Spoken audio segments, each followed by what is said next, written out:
Hello class, last part of your exam or the test 3 of your exam is about writing a linear equation slope-intercept form. So, na I given a table class 4 columns. First column is for the given nga equation. Second column is ang imong answer sa pag-transform sa given equation into a slope-intercept form. And through that slope-intercept form, you can identify and answer the remaining 2 columns, ang slope ug ang y-intercept. Okay, before we begin class, sa first given, akong introduce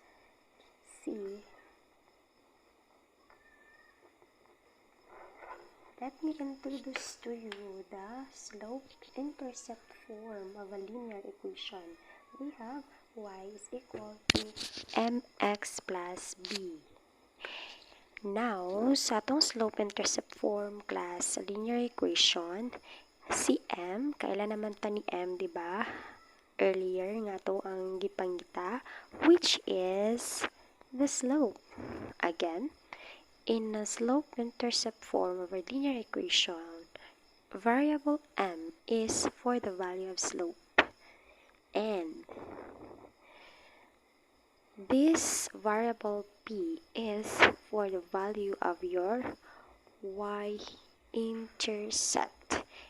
And in determining the value of your y-intercept class, you have to consider the sign. Okay? So again, ingani ang goal nato pagsuwat sa slope-intercept form. So let us try number 1. Number 1 here, 2y is equal to 5x plus 3. Akong i-rewrite. 2y is equal to 5x plus 3. Okay. From this given equation class, ingani siyang equation, atuwa daw siyang dapat i-transform o ingani iyang forma. And please take note nga ang y nato nga nasa left side of the equation is imaginary 1 na ang iyang coefficient. Okay? So, let us take a closer look sa ato ang first equation. Mani siya. Now, kung ato siyang tagsa-tagsaon class, ato siyang i-compare diri sa slope-intercept form, as what you observe, na-plaster na siya, di ba? Y is equal to mx plus b. Ang y, ang term nga na variable y is na nasa left side, equals x, na variable x nga term, gisuwat og una sa right side of the equation. Sumpayan sa walay variable nga term, plus 3, or the constant term. So, plaster na siya pagkasuwat. But, the problem is, ang variable y na to class, iyang coefficient is 2. And, as what I said earlier, dapat ang coefficient nimo sa variable y is imaginary 1 na. Since 2 man siya, so, dapat ato asa ni siyang i-simplify. Atong tangtangon si coefficient 2, dapat himuon natong 1. So, how? Og na nga case class makita ninyo, ma-encounter ninyo sa inyong exam, simply cancel the value 2 as the coefficient of y. So, to cancel this coefficient 2 of y, we have to divide both sides of the equation by 2. Wait, let me correct my equal sign ng pagsuwat. Okay, so siya sakto ha. 2y is equal to 5x plus 3. I-divide na to ang both sides, ang left, ang right side sa 2. Disagikan si 2, gikan siya sa coefficient sa y, tapad sa variable y. Aron, matangtang na to si 2, mahimo na siyang 1. So, Atong tagsa-tagsaon ang left o right side of the equation. Ari tasaon na sa left side. 2y divided by 2. Si 2 is makancel. Kaya again, ang pag-multiply o pag-divide class, same as usual. The right procedure is coefficient ka una or the value ka mag-una and then proceed to the variable. So, gani nga case, atong step by step, the coefficient first or the value is 2. 2 divided by 2, that is 1. And then, proceed ka sa variable. Ang numerator na ay variable. Ang denominator wala. So, copy. So, that is y. Y na yung mabilin class. Next, right side of the equation, 5x, first term sa una. 5x, i-divide na to sa 2. So, 5 divided by 2, ma-whole number, dili. Dili. Ma-decimal na siya, which is 2.5. Pwede ka mo ingan nga 2.5, imong isuwat, pwede pod og fraction ra. As isa siya nga 5/2. Gi-fraction na to na in this case, okay? And please take note nga napay variable x dire sa numerator, dire wala. So, same as usual, copy. Next, before ka mo sumpay ani class sa iyahang ikaduha nga term, ang sunod niya nga term, please check the sign. Ang nga nimong gamiton, positive ba nga sign or negative, plus sign ba or minus sign. Ang saan nimo pag-check, sa imong i-follow nga sign sa equation. Sa numerator class is positive. Dire pod denominator is positive. Positive divided by positive, still positive or plus sign. So, plus sign nimong i-follow og suwat. Next, add sa value, 3 divided by 2 or 3/2. Ako nang i-copy class. Wala na ko mag-decimal number. O decimal number na, pwede na po. That is 1.5. So, pwede nga fraction nimo, ingani, correct na siya. Muna na imong final answer. Pwede po class nga imong i-decimal. 5/2, that is 2.5. X plus 3/2, that is 1.5. Still correct. So, asa ni class, correct kaya po na. So, correct ang isuwat. Na naman kay slope-intercept form, mga final answer, final equation, kaya nasakto naman na nag-match y is equal to mx plus b. So, ato siyang i-write aray sa second column, y is equal to 5/2 x plus 3/2. Dara class. Ako na siyang isuwat. Now, after now, na naka-slope-intercept form, makaproceed na kalargo sa pag-identify sa slope o y-intercept. Remember sa akong introduce kanina, ang slope tapad sa x, ang y-intercept katong walay letters or variables. So, in this slope-intercept form of the equation, our slope is 5/2. 5/2 class. This is the term nga na variable x.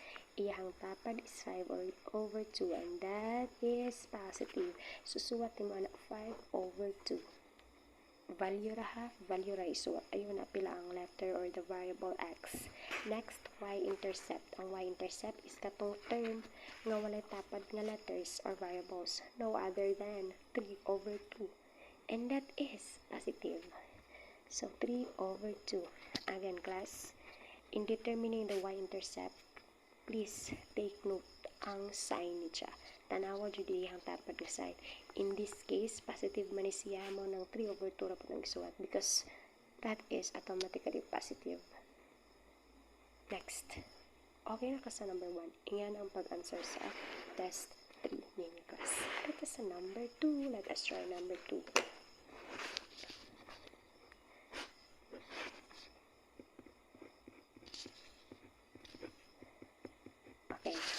For number 2 class, we have negative 4x minus 2y is equal to negative 7.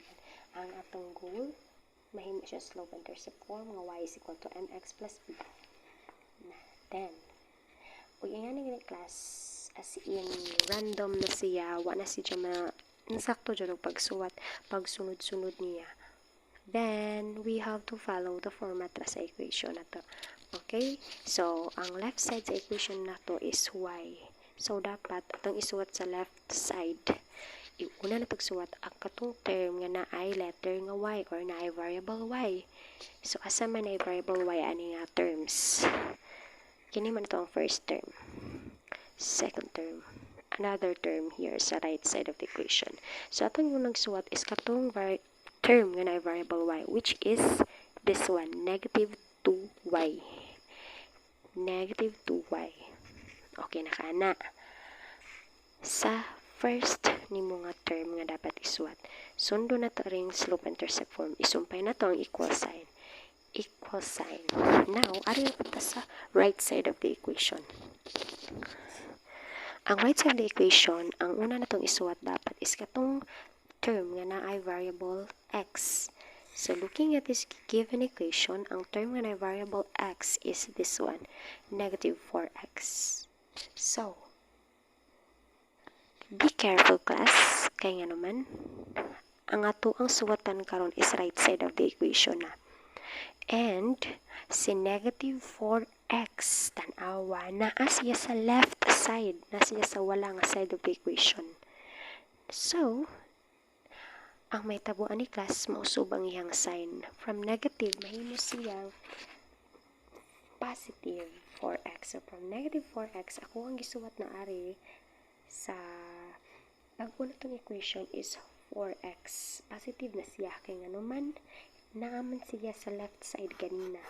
Atong giusog, gisuwat na to siya sa right side na sa bago nga equation. So, dapat usbo na to yung sign. Kaya gibalihin man na to siya sa pika side. Dili pareha ganina nga si negative 2y ato arang gikopya kay nga naman. Si negative 2y naa naman siya daan sa left side. So, sa left side man gyapon nato siya isuwat. So, mao nga siya mautro. Negative 2y gyapon. Kining negative 4x, gikan man siya sa wala nga side. Pag abot sa tuo nga side, pag suwat na taan, nahimpa siyang positive. Mausub ang iyang sign into its opposite sign. Okay? So, next. Sumpay. Ang term nga nabilin. Asa man nga term ang nabilin? Y lain si negative 7. And since na siya daan sa right side of the equation, then just simply copy. Minus 7. Minus 7. So, yan na siya na sa transpose kag terms. Okay, next.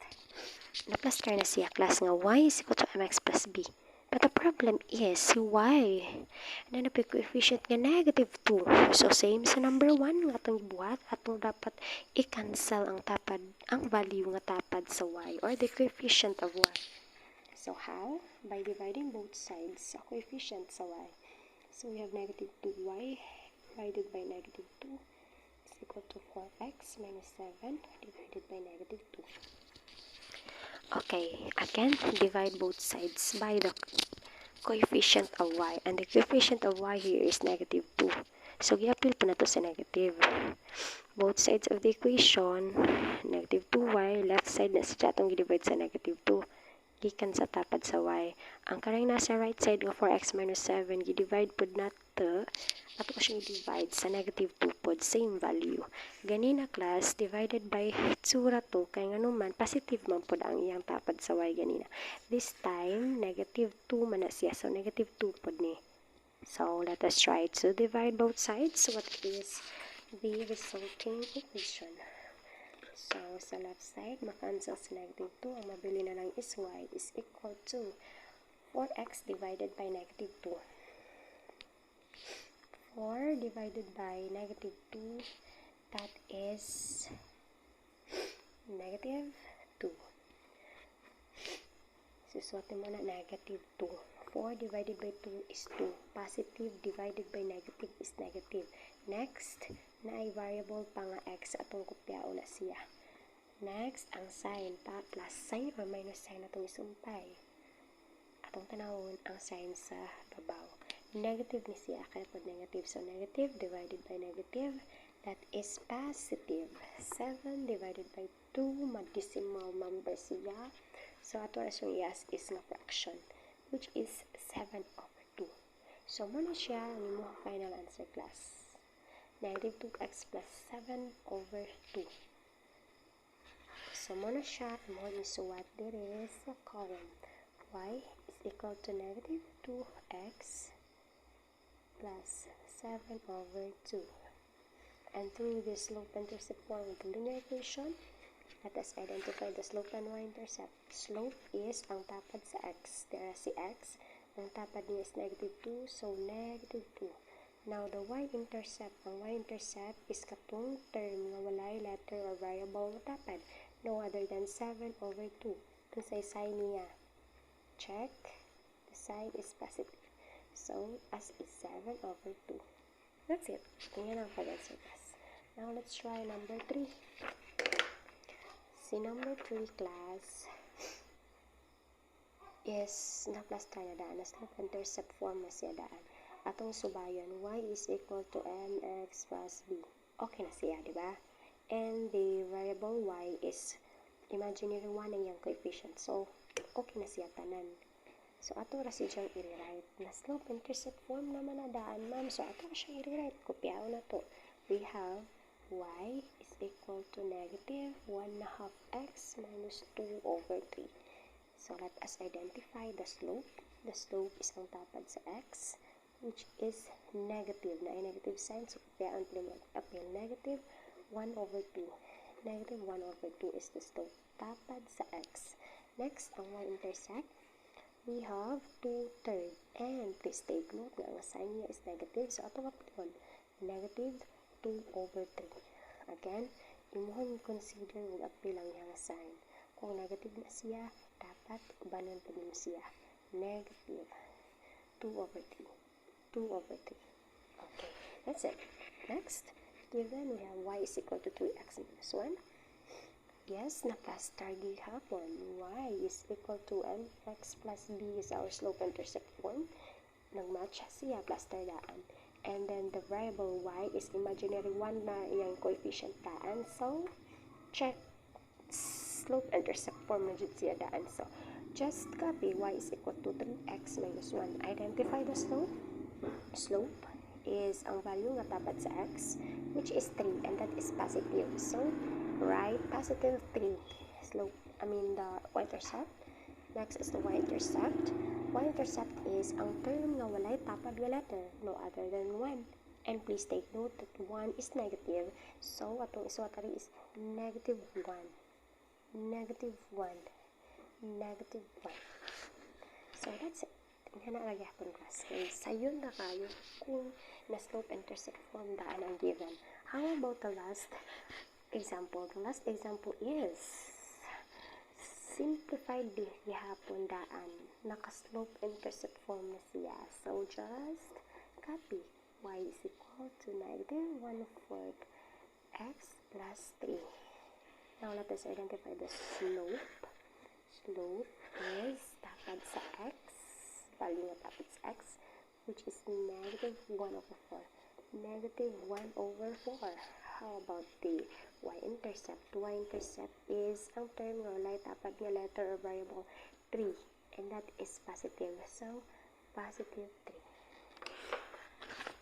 That's it. Ayan na inyong test 3 class sa inyong example 1. So, please take note. Please study. Mo inyong test 3. Given equation, kini first column. Kung wala siya mas slope-intercept form daan, so mag-solve ka, himuon siya nimong slope-intercept form. Ang equation nga naka-slope-intercept form na imo siyang isuwat sa second column. After na, identify the slope and intercept. The y-intercept. Magbase ra ka sa slope-intercept form. That's all. Thank you, everyone.